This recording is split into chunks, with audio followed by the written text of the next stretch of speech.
Tócala. Vaya.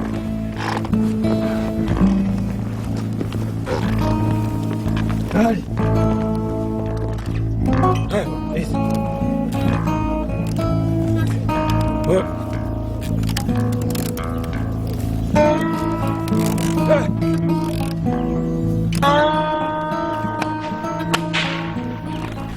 En algún lugar de Etiopía, pero podría ser en cualquier otra parte del mundo. Desde hace generaciones, la misma familia de pequeños agricultores trabaja esta tierra usando los mismos métodos. ¿Pero por cuánto tiempo? Dentro de poco una compañía europea, saudí o india, se instalará aquí con sus tractores.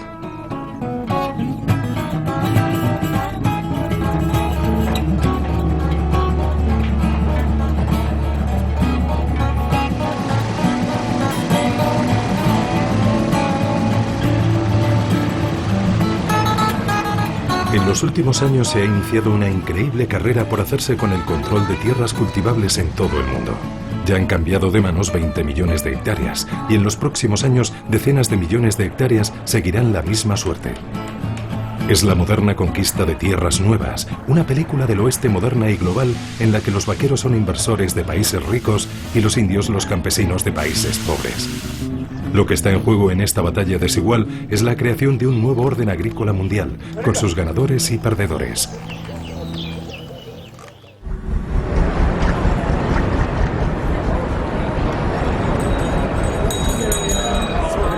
En mayo de 2010, una conferencia sobre inversiones agrícolas reúne en Nueva York por segundo año consecutivo a financieros y especialistas en agricultura globalizada. De un año a otro el número de participantes se ha duplicado. Desde entonces se han celebrado otras conferencias sobre el mismo tema en Londres y Ginebra. La crisis financiera de 2008 ha despertado al mundo de las finanzas, que ha visto en la agricultura un nuevo mercado, mucho más seguro que la especulación bursátil.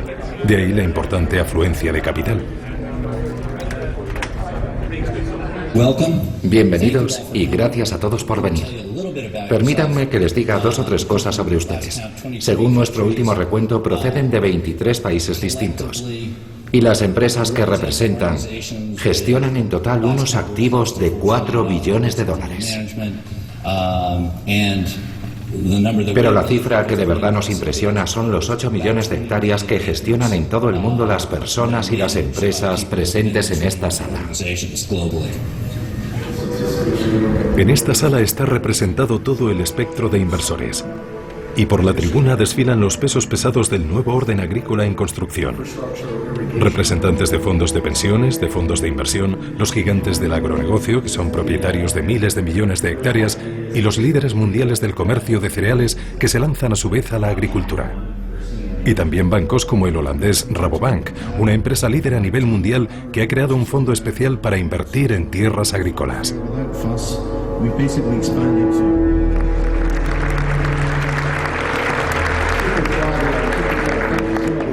Tan solo llevamos 6 meses operativos y ya hemos recaudado alrededor de 200 millones de euros.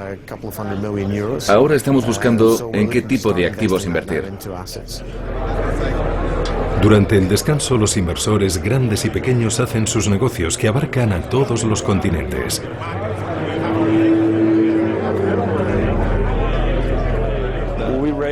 Tenemos recaudados unos 600 millones de dólares y ya hemos invertido un 90%. Continuaremos invirtiendo en el futuro y comprando fincas por todo el mundo. ¿Dónde? En todo el mundo, un poco por cada zona. Brasil, Estados Unidos, Zambia, África, Rusia, Ucrania, Europa Central, Europa del Este y Australia. ¿A qué se debe este repentino interés de los inversores por las tierras cultivables? A que se han dado cuenta de que con este tipo de inversión no corren riesgo de quiebra. La población mundial va a pasar de los 6.500 millones de habitantes actuales a 9.200 millones en el año 2050. Jacques Diouf es el director general de la FAO, la Organización de las Naciones Unidas para la Agricultura y la Alimentación. Eso requerirá un aumento en la producción de alimentos Tenemos que duplicar la producción agrícola de hoy al año 2050 para satisfacer ese crecimiento demográfico y también para solucionar la situación de los 1.000 millones de personas que pasan hambre en la actualidad. Producir más para alimentar al mundo, un negocio rentable para los inversores. ¿De dónde son? De los países ricos del norte, por supuesto, Estados Unidos en primer lugar, muchos países europeos que concentran buena parte del capital y los gigantes del agronegocio. Hay inversores de países asiáticos como Japón y Corea, dos países que no son autosuficientes, pero también de China e India, potencias emergentes con necesidades crecientes y con los medios para cubrirlas. También hay inversores de los países del Golfo que están muy implicados en esta carrera por hacerse con tierras. ¿Dónde invierten? En todo el mundo. Por supuesto en América del Sur y también en destinos más inesperados como Nueva Zelanda, Australia y sobre todo en muchos países asiáticos. También está el continente africano, donde el enorme potencial agrícola de muchos países está subexplotado. Por último, los inversores se interesan cada vez más por países de Europa del Este y Asia Central. Así se dibuja el mapa de la agricultura globalizada. ¿Por qué hemos llegado hasta aquí? A finales de 2007, principios de 2008, una crisis alimentaria sin precedentes sacudió el planeta. El temor a las malas cosechas provocó una importante escasez y disparó los precios de los productos alimenticios básicos. En una treintena de países pobres cuya alimentación depende de la importación de cereales y arroz, el hambre provocó serios disturbios. La crisis era previsible. Algunos expertos habían dado en vano la voz de alarma. Primero fue el crecimiento demográfico, unos 78,5 millones al año. También el nivel de reservas almacenadas. En el caso de los cereales en particular, era el más bajo en 30 años. Además, en los países emergentes aumentó considerablemente la demanda de alimentos. Hay que tener en cuenta la presión sobre el mercado de materias primas que a principios de la década de 2000 despertaron el interés de los especuladores. La bolsa de Chicago, donde se fijan los precios mundiales, se convirtió en el nuevo Eldorado. La entrada masiva de inversores empujó aún más al sistema hacia la crisis. Entre 2000 y 2007, la cantidad de capital especulativo invertido en productos agrícolas básicos, también llamados materias primas blandas, ha pasado de 5.000 millones de dólares a 175.000 millones. Devlin Kuyek es investigador en GREN, una ONG que defiende a los pequeños agricultores y la biodiversidad. A finales de 2008, un informe de la ONG revela el alcance de la fiebre por hacerse con tierras de cultivo y denuncia los peligros. Tal cantidad de dinero puede tener un importante impacto sobre los precios de los alimentos y generar todo tipo de volatilidad. No olvide que apuestan tanto a largo como a corto plazo, que especulan con el precio de los alimentos y eso influye en los mismos. El mercado de materias primas está fuera de control y la seguridad alimentaria de los países que dependen de las importaciones ya no está garantizada. Los países pobres no fueron los únicos que sufrieron la crisis de 2008. Algunos países ricos como Japón, Corea y los países del Golfo tampoco pudieron rellenar sus despensas. El dinero ya no podía hacer nada. Para ellos, la solución más obvia era ir a países con tierras cultivables y ocuparse ellos mismos de cultivar lo que necesitaran. Empezaron a buscar en distintos lugares: Arabia Saudí, en Etiopía, Corea del Sur, en Madagascar, y hacer planes para invertir en el extranjero, para producir alimentos en otros países y traerse la cosecha a su país. La idea principal era no depender del mercado internacional de productos alimentarios.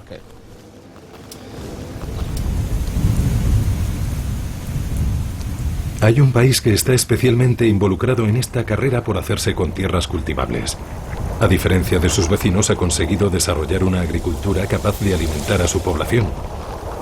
Gracias a la ayuda tecnológica occidental, al agua del subsuelo y sobre todo al dinero del petróleo, ha llegado incluso a cultivar trigo en pleno desierto.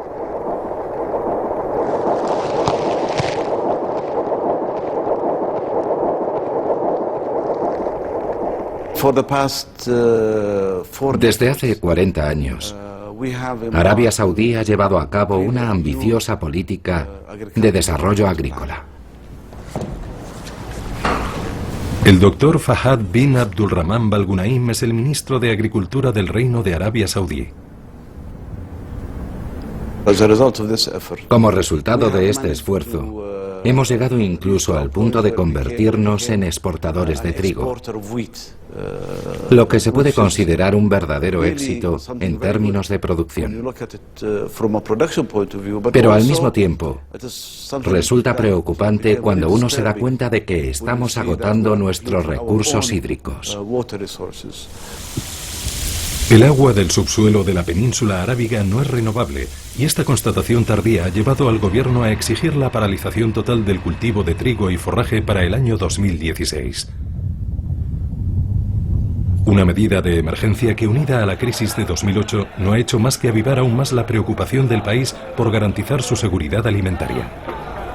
Sobre todo, teniendo en cuenta la previsión de que para el año 2050 la población del país se habrá duplicado. Demasiadas bocas que alimentar en un contexto cada vez más incierto. Era necesario reaccionar y fue el propio rey quien en 2009 tomó el control de la situación. El rey Abdullah, que Dios lo proteja, tomó la iniciativa diciendo: es cierto que las condiciones en nuestro país no nos permiten producir trigo de manera sostenible. No podemos hacerlo, no sería sostenible, y tenemos que detenerlo. Pero si reducimos la producción en Arabia Saudí, debemos trasladarla a otra parte. El rey encomendó la tarea de invertir en el extranjero al sector privado. Para animar a los empresarios saudíes, el gobierno prometió préstamos, instalaciones y beneficios fiscales. Asimismo, destinó 800 millones de dólares para la inversión directa en los futuros proyectos. Aunque es difícil saber qué preparan los empresarios saudíes. Se trata de un tema políticamente sensible. Algunos, sin embargo, están dispuestos a hablar. Usama Al-Kurdi es el director general de Agroinvest, una compañía que fundó a finales de 2009. Nuestros planes son invertir inicialmente 250 millones de dólares en el extranjero, pero no olvide que una vez recuperada la inversión, podríamos llegar a invertir hasta 1.000 millones de dólares. Tenemos inversores que van a África, otros a América del Sur, a América del Norte, a Europa, a Australia, a Asia. También están buscando tierras en Filipinas, Vietnam y Camboya, e incluso van hasta Argentina, Uruguay y Brasil. Buscan tierras, agua y gobiernos favorables que quieran conseguir esas inversiones.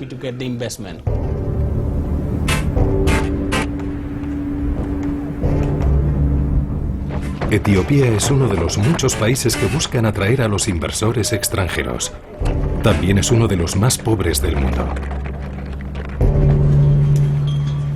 En noviembre de 2009 se celebró en el Parque de Exposiciones de la capital, Addis Abeba, una cumbre muy distinta a las demás. De manera excepcional, el anfitrión no es el gobierno etíope, sino el Reino de Arabia Saudí.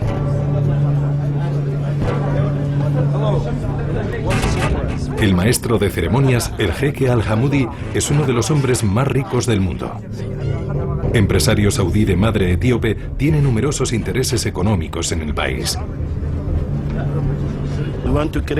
Queremos crear nuevas formas de hacer negocios juntos entre Oriente Medio, especialmente Arabia Saudí, y los países de África Oriental. Nada menos que 4 ministros del rey Abdullah han viajado hasta allí para recibir en su propia capital al primer ministro etíope, Meles Zenawi.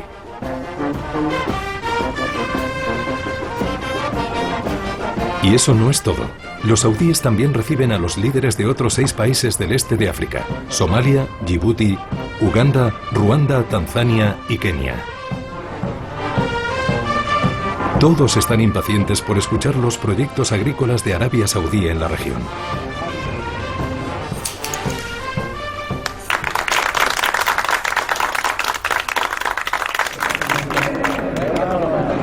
El ministro saudí de Agricultura es quien marca el rumbo. Bismillah walhamdulillah wa salatu wassalamu ala Muhammad ibn Abdullah. Señoras y señores, con la constante amenaza de una crisis mundial de alimentos para los países en desarrollo y Arabia Saudí, la iniciativa del rey Abdullah para la inversión agrícola en el extranjero se ha puesto en marcha. La iniciativa tiene dos objetivos inseparables: garantizar el suministro de alimentos a Arabia Saudí y, al mismo tiempo, contribuir al desarrollo y la prosperidad de los países anfitriones. Los requisitos para los países que deseen beneficiarse de nuestra inversión son la creación de un entorno favorable a nuestros inversores, que les permita llevar a cabo sus proyectos de forma rentable y con un riesgo mínimo. El Estado saudí prepara el terreno para sus inversores y exige beneficios fiscales y arancelarios. A cambio, promete infraestructuras, tecnología y puestos de trabajo. Los empresarios saudíes ya han firmado algunos contratos en Etiopía, Sudán y Filipinas, entre otros. Pero avanzan con cautela, mientras que tanto en Etiopía como en otros países, otros inversores les llevan una importante ventaja.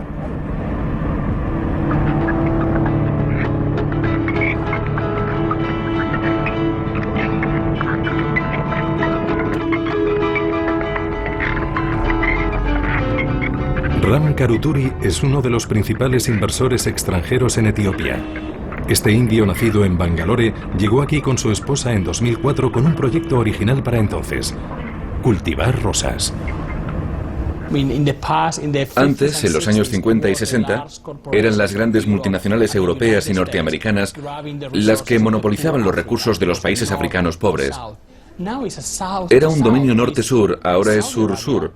Son Arabia Saudí o la India quienes invierten en Etiopía, Argentina o Brasil. Es algo totalmente nuevo.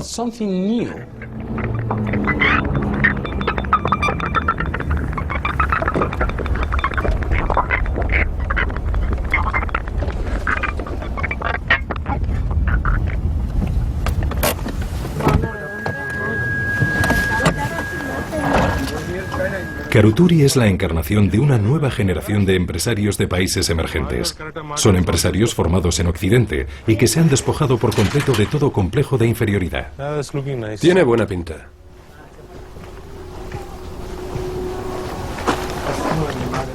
El día de San Valentín de 1995 no pude encontrar rosas para regalarle a mi mujer, así que decidí montar una pequeña explotación en Bangalore. Con el tiempo se convirtió en una gran empresa, todo gracias a ella.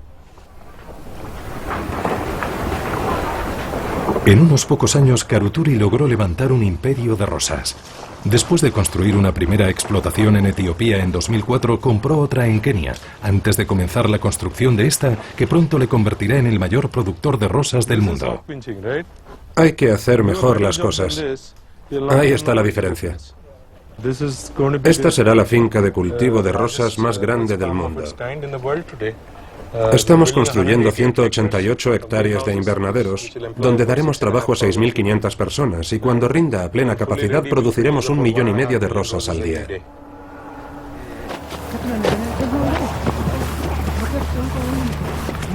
Hay que arar y preparar el suelo. Observando los últimos 30 años de globalización, podemos decir que esta es la tercera gran oleada de deslocalizaciones. Primero fue la industria, después los servicios y ahora le toca a la agricultura. Las excavadoras las traemos de Corea, los invernaderos de Ecuador, el sistema de riego proviene de Israel, los motores de Alemania, las plantas de la India, el plástico de China, el capital es indio y las flores irán a Europa. No creo que se pueda hacer nada mucho más global.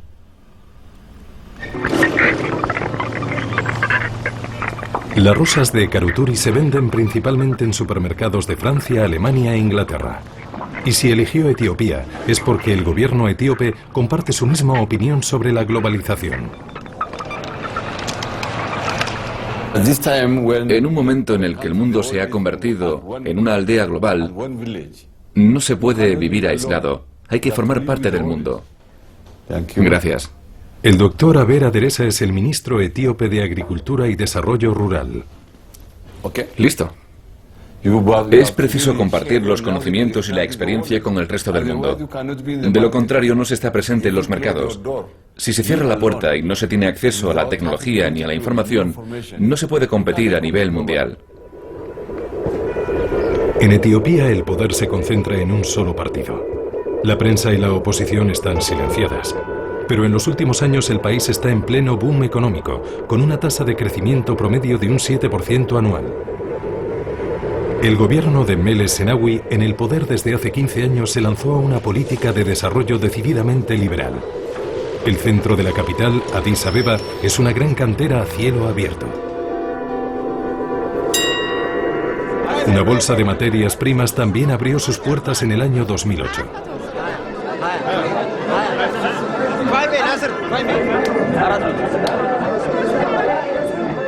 En los últimos años, los inversores extranjeros han desembarcado en masa porque el Estado ha hecho todo lo posible para atraerlos. Los recién llegados pueden crear una sociedad en 4 horas, importar su propia maquinaria sin pagar aranceles y beneficiarse de exenciones fiscales durante un periodo que va de 2 a 7 años para facilitar su instalación. Etiopía está mejorando, está creciendo. Y los inversores nos dicen que hay muchas y buenas oportunidades. Hasta ahora se nos ha conocido por la hambruna, por la guerra civil y por una política económica equivocada, sobre todo durante los años de la dictadura militar. Es el momento de cambiar esa imagen. La elección de Etiopía es un desarrollo basado en su recurso principal, la tierra. El 80% de la población del país se dedica a la agricultura, pero solo se trabaja un 20% de la tierra cultivable. La mayor parte de las tierras se utilizan como pastos. El gobierno quiere explotar este potencial, algo que es mucho más fácil siendo como es el propietario de todas las tierras. Un legado de la dictadura socialista que gobernó el país en los 70 y 80 del siglo XX. ¿Por qué atraemos a los inversores extranjeros? Porque ellos tienen los recursos, es decir, el capital, los conocimientos, la tecnología y la experiencia. Si ellos aportan estos 4 elementos esenciales al desarrollo agrícola, nosotros podemos cambiar nuestra agricultura en poco tiempo. El gobierno ha creado incluso una administración especial para quienes buscan tierras cultivables en Etiopía, la Dirección de Apoyo a las Inversiones Agrícolas. Su director, Esayas Kebede, está inundado de solicitudes. Hemos delimitado, es decir, identificado las tierras que queremos poner a su disposición. Ya hemos destinado casi 1.600.000 hectáreas para los inversores extranjeros. Estas están ubicadas en las provincias de Gambela, Bensangul y en las naciones y pueblos del sur. En los próximos 2 o 3 años delimitaremos otros 3 millones de hectáreas de tierra en total. Es decir, que tendremos 3 millones de hectáreas de tierra para los inversores. Bien. En la provincia de Gambela, colindante con Sudán, Karuturi ha obtenido de la Dirección General un contrato de arrendamiento de 300.000 hectáreas de tierras cultivables. Después de las rosas, se lanzará de cabeza a la agricultura, con la bendición de los financieros que han invertido en su empresa. Buenas tardes. Nos estamos aproximando al aeropuerto de Gambela. Gracias. El Estado etíope ha concedido a Karuturi la que probablemente sea en la actualidad la explotación agrícola más grande del mundo. Una única finca con una superficie de más de 78 kilómetros de largo y unos 40 kilómetros de ancho. De momento no es más que una vastísima extensión de tierra virgen en una región remota y escasamente poblada. Pero Karuturi está convencido de que de aquí a unos años producirá muchos millones de toneladas de arroz, maíz, azúcar o aceite de palma. No creo que haya una tierra tan buena como esta en la India. Es tierra negra, ¿no? Sí. Cuando andas por encima es como una esponja. Harás el granero de Etiopía. Querrás decir el granero del mundo. Despacio, despacio. ¿Y qué vas a plantar en este campo? ¿Palma para aceite? No, no, arroz, basmati. ¿En serio? ¿Y qué nombre le pondrás? ¿Karumati? No, se llamará basmati y se venderá como arroz basmati. Sé que provocaré un escándalo, pero a veces los escándalos están bien. ¿En serio vas a venderlo como arroz basmati? Por supuesto que sí. Nosotros, los indios, somos los reyes de las falsificaciones. Lo venderé con el mismo nombre que el original. El comercio mundial de arroz es de aproximadamente unos 25 millones de toneladas. En estas 300.000 hectáreas de tierra se pueden producir 3 millones de toneladas, lo que representa un poco más del 10% del mercado mundial del arroz. Así se puede ser un actor importante. ¿Pero solo vas a cultivar arroz? Lo que quiero decir es que si se quiere, se puede hacer. Todos los comerciantes de arroz del mundo estarán pendientes de nosotros porque un tipo perdido en lo más profundo de Etiopía con una capacidad productiva de 3 millones de toneladas de arroz puede hundir o levantar el mercado.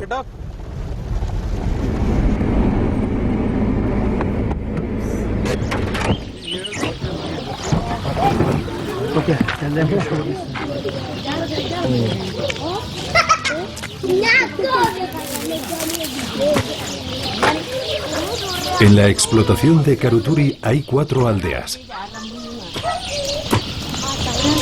Hasta hace poco, sus habitantes nunca habían visto un extranjero.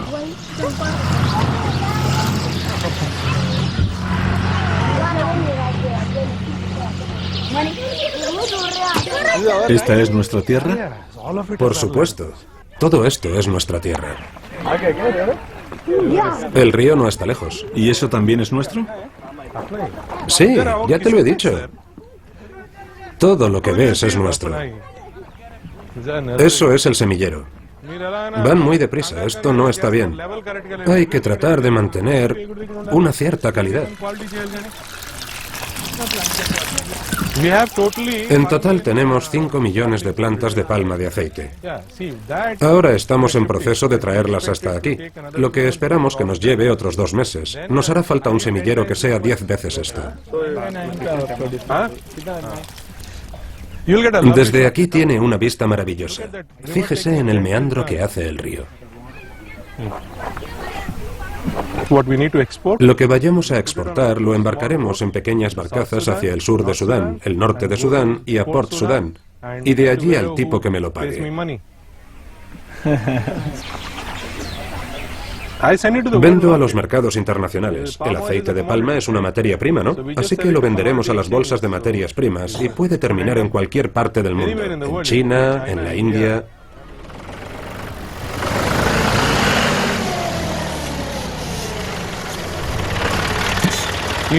Déjame a mí. Esto es el acelerador. ¿Ese es el embrague? Sí. ¿Y el freno? Esto es el freno y esto las marchas. Pero no se complique la vida, vaya todo el rato con la misma marcha.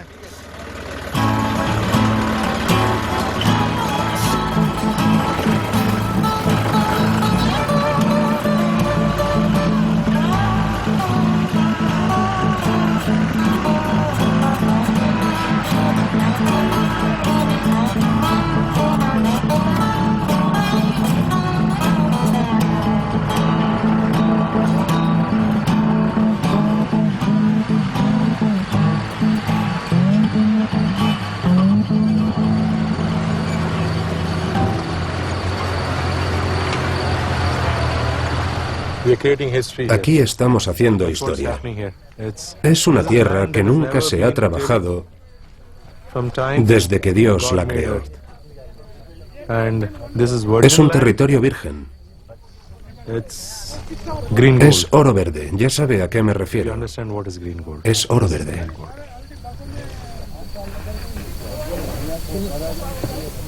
Mi empresa no se detendrá en 300.000 hectáreas. Hace poco empezamos a identificar 1 millón de hectáreas en Sudán.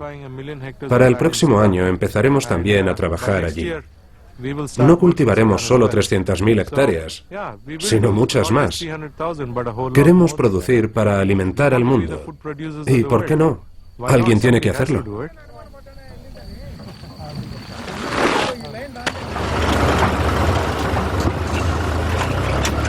Producir para alimentar al mundo. Pero, ¿cómo? ¿Y a qué precio? En esta otra finca que el Estado ha alquilado a Karuturi, los tractores se afanan en convertir esta llanura de 11.000 hectáreas en una gigantesca explotación agrícola. Y los campesinos de las aldeas circundantes están un poco perdidos, ahora que los arados han destruido los caminos.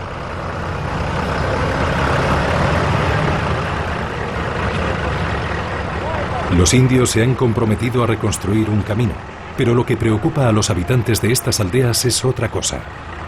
En esta tierra, aquellos que no pueden darse el lujo de alquilar un terreno a las autoridades locales cultivan desde siempre sin derecho ni arriendo pequeñas parcelas para alimentar a sus familias. Todo lo que ve ahí en flor es sésamo. En las laderas hay tef. Después de esta temporada, una vez que se haya cosechado todo, tendrán que dejar las tierras. Como suele suceder en África, ninguna tierra está totalmente desocupada. Sin embargo, el gobierno etíope ha actuado como si la llanura de Bako estuviera desierta. Nadie nos dijo nada. Ellos vinieron aquí directamente, sin avisar, sin decirnos nada. Se han adueñado de la tierra por la fuerza y el gobierno ni siquiera se ha molestado en pedir nuestra opinión. Se ha hecho así y ya está. Desde la llegada de los indios, los conflictos con la población local son numerosos. Tan importante como la tierra, el acceso al agua es una preocupación fundamental para los habitantes de la zona. El río Jibe, que bordea la finca, es la única fuente de agua para las aldeas de los alrededores. Ahora dependen de los indios, que la utilizan para regar sus campos. Nuestro temor, si nos quitan el río, es que ya no tendremos madera para cocinar. Y sobre todo no tendremos agua y pastos para nuestros animales. Nuestros animales allá ya están en tierras de los indios. Cuando empiecen a arar, no podrán ir a ninguna parte. Es posible que tengamos que recurrir a las armas.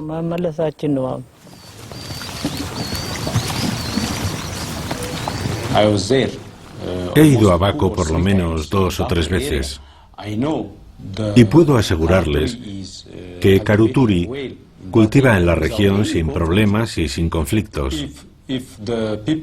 Por si la gente estaba descontenta, hemos creado un departamento de reclamaciones con las autoridades locales y hasta ahora no ha habido ninguna queja. Los del pueblo de Basar se manifestaron y les dijeron que había sido el Estado quien entregó la tierra a los indios y que no tienen nada que reivindicar ni por lo que protestar. Incluso han metido a gente en la cárcel por culpa de esto. Nosotros también tenemos miedo. Miedo de que si protestamos a las autoridades nos metan en la cárcel. Mi sensación es que a partir de ahora ya no tengo tierra. Me la han quitado. No puedo hacer nada.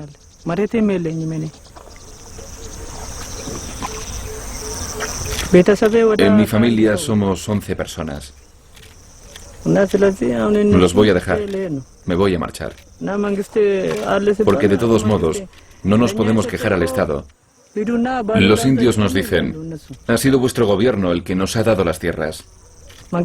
¿Por qué venís a quejaros a nosotros? Id a quejaros a ellos. No puedo decir otra cosa.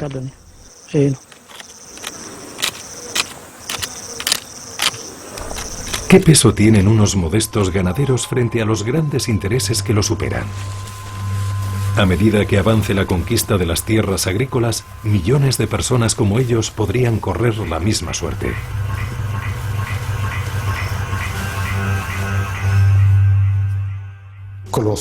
Da igual que seas africano o asiático. o de América Latina, nadie quiere que le digan, sal de tus tierras que son para otra persona. Pero es preciso tener muy en cuenta los riesgos de favorecer un intercambio desigual, un pacto colonial. Los riesgos son muy importantes, ya que hemos visto casos de reacción popular e incluso la caída de un gobierno. Un gobierno que cayó fue el de Madagascar en marzo de 2009.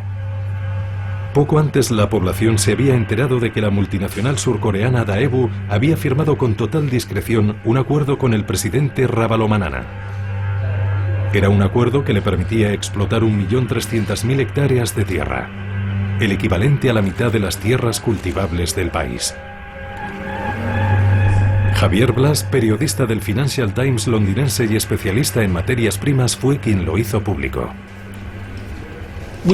Empezamos a investigar qué era lo que había detrás del acuerdo y nos quedamos boquiabiertos al descubrir que Madagascar iba a arrendar tierras durante 99 años, es decir, un siglo, solo con la promesa de creación de puestos de trabajo e infraestructuras, sin ningún pago, ningún impuesto, ningún depósito, ningún royalty. En un contexto de descontento popular alimentado por otros escándalos, la revelación de este contrato prendió como la pólvora y una parte de la población liderada por la oposición se sublevó.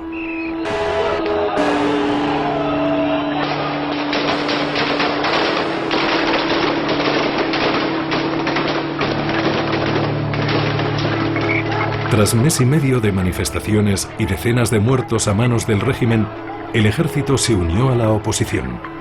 El presidente Ravalomanana se vio obligado a exiliarse y se anuló el contrato con Daewoo.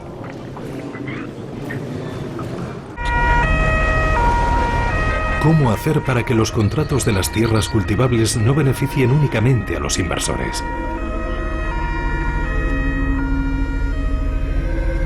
En noviembre de 2009, los gobiernos de todo el mundo se reúnen en la sede de la FAO para la Cumbre Mundial sobre la Seguridad Alimentaria, un acontecimiento financiado en su totalidad por Arabia Saudí. La cumbre, que espera recaudar fondos para financiar la agricultura y la lucha contra el hambre que afecta a millones de personas en todo el mundo, tendrá resultados modestos. A excepción de Silvio Berlusconi, el presidente italiano, ningún líder del G8 se ha desplazado hasta aquí. Pero tras la cobertura mediática del caso Daewoo en Madagascar, el tema de las tierras agrícolas está en el centro del debate.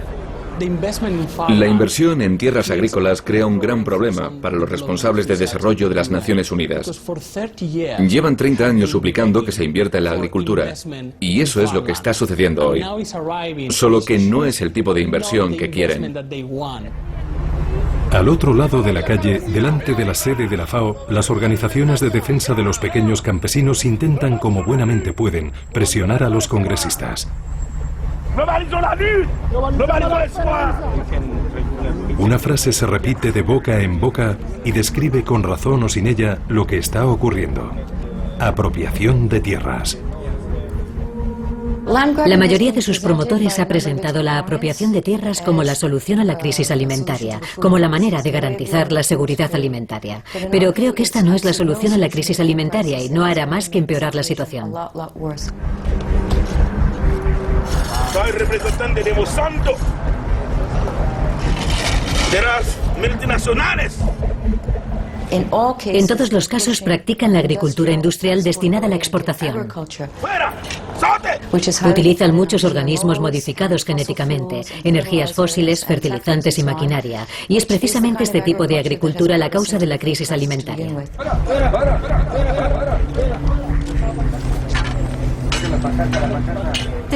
Esta apropiación de tierras tiene que acabar. Y si los gobiernos no hacen nada para detenerlo, lo harán los movimientos populares. El caso de Madagascar demuestra que este tipo de contratos se pueden evitar. Gracias. Hay que regular este fenómeno que está adquiriendo proporciones alarmantes y creciendo muy rápidamente. Es un gigantesco monopolio mundial para la adquisición de tierras de cultivo. Olivier de Schutter es el relator especial de Naciones Unidas para el derecho a la alimentación. En mi opinión, esto requiere un marco que obligue a los estados a ser más transparentes con las negociaciones, para que las comunidades locales obtengan garantías que aseguren que esas inversiones beneficien realmente al desarrollo humano y no solo al enriquecimiento de las élites locales y las corporaciones multinacionales, que son los principales actores de este gran monopolio.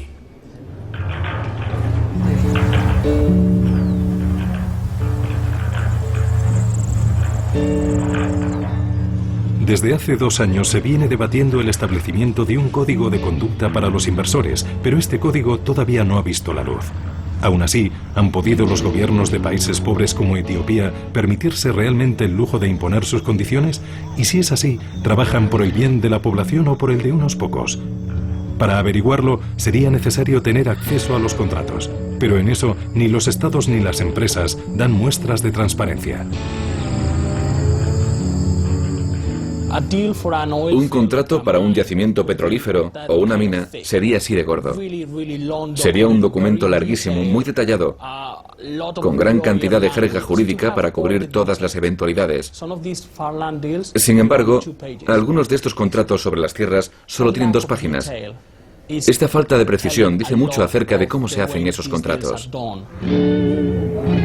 ¿Cuál es la naturaleza del contrato que ha firmado Ram Karuturi con el gobierno de Etiopía?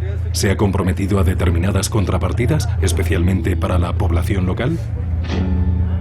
En su oficina, fotos de su plantación en Kenia muestran que ha construido una escuela y un dispensario para los empleados. ¿Qué habrá hecho en Etiopía? En mi contrato no hay nada que estipule algo más allá que la cantidad del arrendamiento.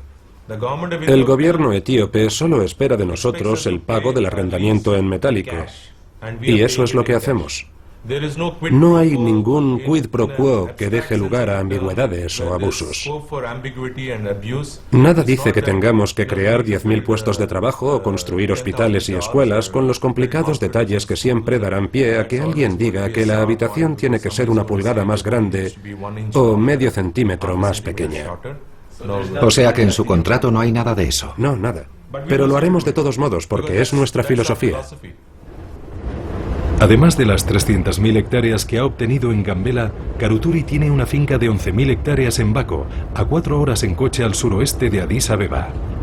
Por esta extensa y fértil llanura, el gobierno le concedió un contrato de arrendamiento de 2 periodos de 40 años, de sobra para amortizar la inversión y obtener jugosos beneficios, sobre todo porque el alquiler es simbólico, $10 por hectárea y por año, con los primeros 6 años gratis. Asegúrese de que se utiliza el equipamiento en toda su capacidad. Sí, allí están las excavadoras. Pero, ¿por qué no están trabajando en el sistema de riego? Señor, tenemos un problema de autorización. ¿Quién te ha detenido? Los aldeanos. Los habitantes de la aldea, no las autoridades. Bien, hablaré con las autoridades. Tadese, tráeme el teléfono. No, ese no, guárdalo. Como siempre, Karuturi conseguirá lo que quiere con las autoridades. Igual que cuando decidió anexionarse esta colina para construir sus oficinas. Esa montaña de allí se llama Tulusa y la cogieron por la fuerza. Para algunas personas de la aldea es un lugar de culto. En torno a esta colina existen antiguas creencias, tiene un valor espiritual. Se reunieron durante 2 días para decidir si les permitían quedarse, pero se negaron. Así que vinieron con la policía y lo rodearon todo con vallas. Nuestra estrategia es la industrialización a través del desarrollo agrícola, lo que significa que mediante el desarrollo de la agricultura queremos llegar a la industria. No queremos que el 83% de la población dependa de la agricultura. Queremos reducir el porcentaje de la población que vive de la agricultura al 10 o al 20%.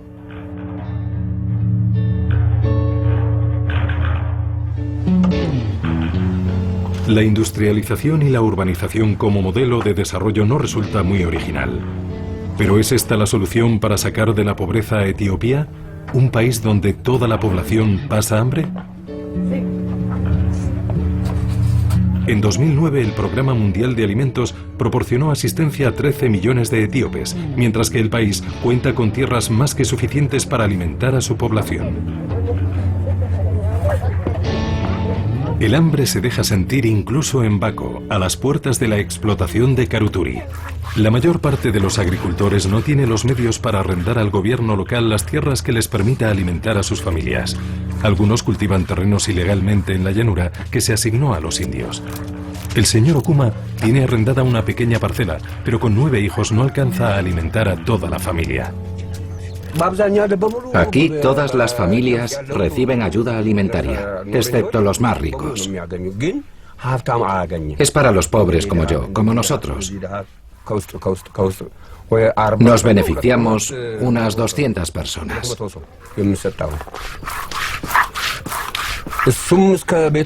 Esta asistencia que se da para toda la familia nunca es suficiente. Lo que dan para 3 o 4 personas normalmente tiene que alimentar a 10. El resto se lo quedan para ellos.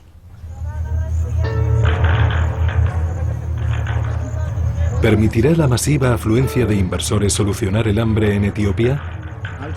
¿Sus métodos de producción, el aumento de la productividad y las cosechas servirán para alimentar a la población? En eso también la opinión del gobierno etíope es diferente. Queremos que los inversores extranjeros se concentren en las materias primas para la exportación. La clave es el desarrollo basado en la economía de mercado. Y lo importante es el dinero que recibes del importador. Si tienes dinero, puedes comprar alimentos en cualquier parte del mundo. En el fondo se trata de una historia que no es nueva y que se está reescribiendo en la actualidad, pero el escenario lo conocemos, lo hemos conocido desde el final de la época colonial. Sobre todo los países africanos permanecen en un sistema orientado a producir para exportar y cuya alimentación depende cada vez más de los mercados internacionales. Así pues, creo que es un argumento válido siempre y cuando se pueda predecir la evolución de los precios de los alimentos y que no aumenten de manera brusca. Pero este es precisamente el escenario, junto con el cambio climático, que puede resultar más difícil de verificar.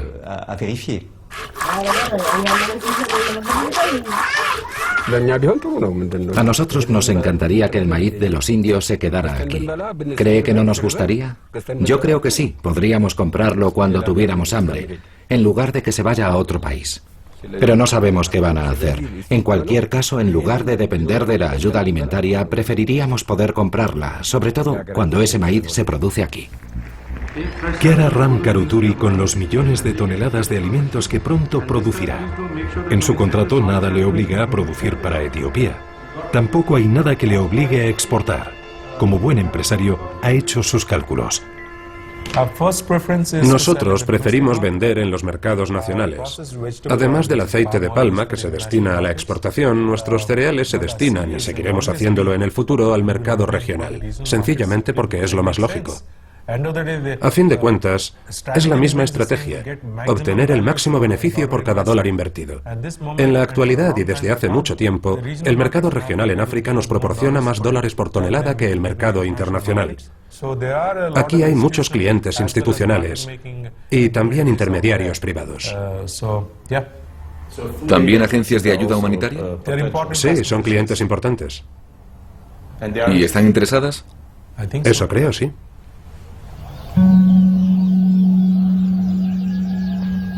Con el repentino interés de los inversores privados por las tierras agrícolas, un modelo único de desarrollo se está extendiendo en todo el mundo. El de una agricultura basada en la concentración de la tierra en unas pocas manos con una lógica industrial. El de un nuevo orden agrícola liderado por los nuevos actores, más fuertes, más ambiciosos, más motivados.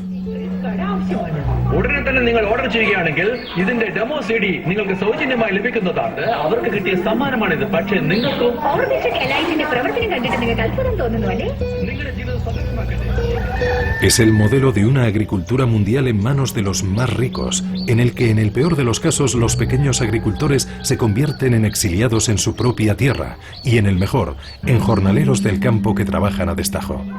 El señor Okuma vino buscando trabajo por primera vez desde la llegada de los indios. Karuturi se ha comprometido a emplear hasta 50.000 personas en sus granjas, pero lo hará imponiendo sus condiciones. ¿Cuánto le pagan? Pregunte a los que saben. Dicen que 8 birrs, 50 céntimos de euro. Yo no he venido nunca, así que no lo sé.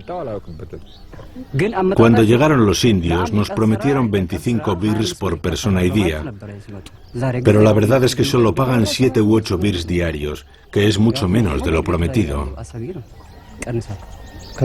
No se corresponde con el trabajo. Claro que queremos trabajar, pero si nos aumentan la paga. Nos han dicho que es por la cosecha.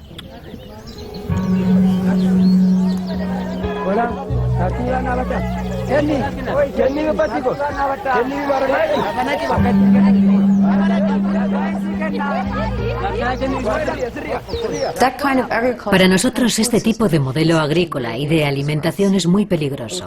Está totalmente estandarizado a nivel cultural, es monótono y aburrido, y está controlado a distancia por grandes empresas.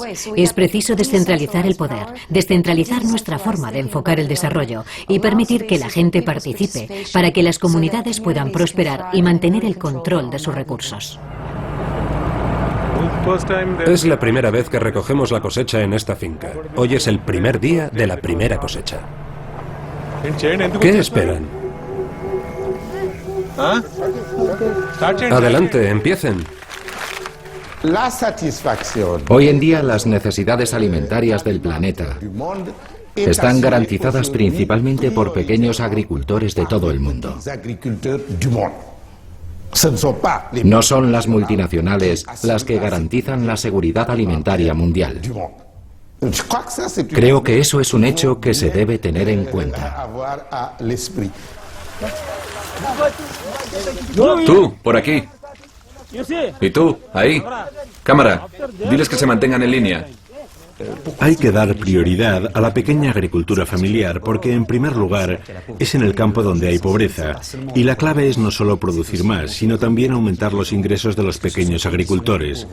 De los 1.000 millones de personas hambrientas, más de la mitad son campesinos que hasta ahora no han recibido la atención necesaria de los poderes públicos. Tiene una pinta deliciosa.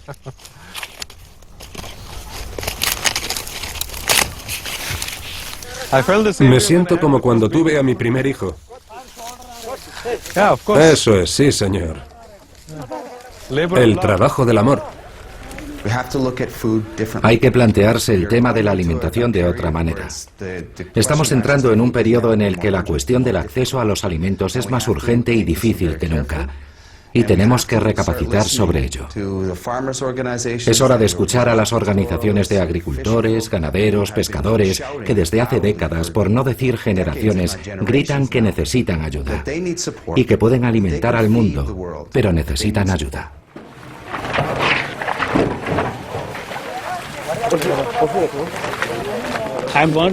Quiero crear una mentalidad de trabajo. Es lo principal. Les daremos incentivos. A partir de mañana, adjudicaremos un primer, segundo y tercer premio para los que recojan más.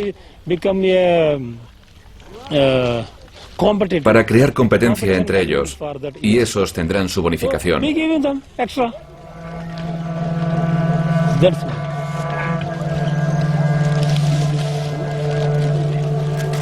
Según la FAO, se necesitan 30.000 millones de dólares anuales de ayuda al desarrollo para permitir a los pequeños agricultores de los países pobres modernizar su agricultura y erradicar el hambre, de la que son las primeras víctimas. Pero los países ricos no quieren pagar. 30.000 millones de dólares es el equivalente al 2,5% del presupuesto mundial de armamento. Y es lo que ya han gastado los inversores privados para controlar 20 millones de hectáreas de tierras agrícolas en todo el mundo y poner los cimientos del nuevo orden agrícola mundial.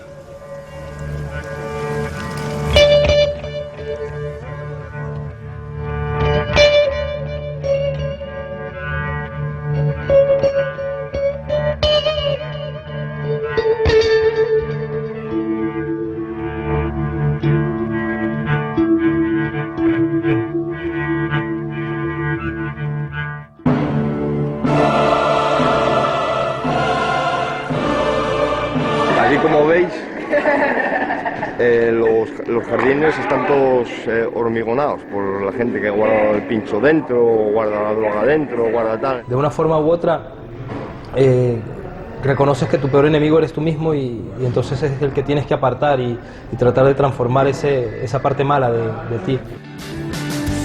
En el centro penitenciario de Villabona, en Asturias, más de 500 internos aprenden a luchar contra la vida que les llevó a la prisión. Aquí siempre tiene sentido. La UTE supone pasar de la cárcel como escuela de delincuencia a la cárcel como espacio educativo. No vamos a estar el grupo pendiente de los individuos, sino que el individuo siempre tiene que estar pendiente del grupo. Esto es fácil de entender.